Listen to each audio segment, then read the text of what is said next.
Hey guys, for this video I have two products to show you. I have a 2-pack of rodent poison traps, bait stations if you will, and then a 4-pound tub of the Tomcat bait chunks. Now, it's important to put these two together because when you pick up the bait stations, they don't come with any poison, and if you have the poison, you need something to put it in so that things that you don't want getting into it don't do that, such as maybe small children or other animals. So it's really important to have a bait station to go with it. So first, real quick with the bait chunks. So it's the Tomcat bait chunk. Says each block can kill up to 12 mice.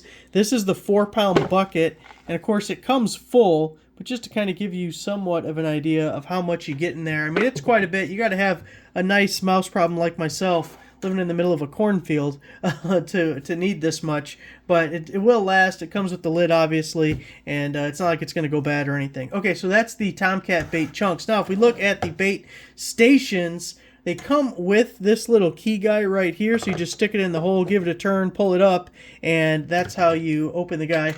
I really like the clear lid, actually, because I have other bait stations that I've already been using. Obviously, you can see that. But the only way to check if the poison has all been ate or whatever is you got to open it up and look, and this is just real easy. You can just walk by, look down, be like, oh yeah, it's all gone, I need to reload it, or we're still good to go. So you can see 3 of those chunks fit into this bait station just perfectly. And if I show you the one that I don't have anything in yet, and again, we just do one of these little dipsy doozies and go just like so. And here's the rod, and it just comes out of this side here, lift up on this little lever. I don't know if you can see that, but the rod just pulls out. You load it up, you slide it back into this hole right here, push it back under that lever, and you are good to go. You could also put pellets there, or you could put liquid. I do like that there's this divider, because if you look, you know, depending what you're trying to get in this thing, that's a pretty big hole. That's more than just mice that are going to be able to get into that. And one problem I've had with other ones is raccoons try and get in here and they try and dig at it, but I can't imagine any way that a raccoon could actually get to the poison over here with that divider right there. So I think these are going to work pretty good, and I really like the clear top. Make it a little bit easier for you. We also have holes in the back here, so we could attach it to something.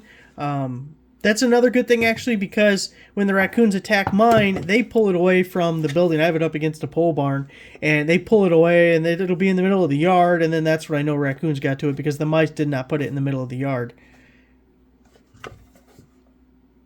And if you're wondering, as far as I can tell, a block of this stuff does not kill a raccoon. Maybe enough of it would, but they definitely have ate from different bait stations that I've had, and I've never seen a dead raccoon laying around or whatever. But you know, you don't want to have to keep getting more and more and more of this stuff because you're feeding raccoons instead of getting rid of the mice.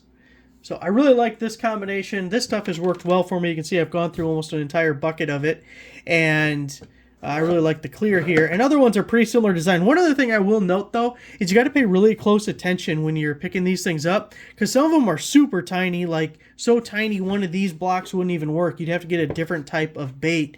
And for me, that's almost pointless. I don't want to have to refill it every single day, or, you know, I forget about it for a week, and then it's been empty, and then the population's building back up again. I don't know. I just feel like the ones that are super dinky just aren't worth it. Why would I even mess with that? So there it is. Thanks for watching.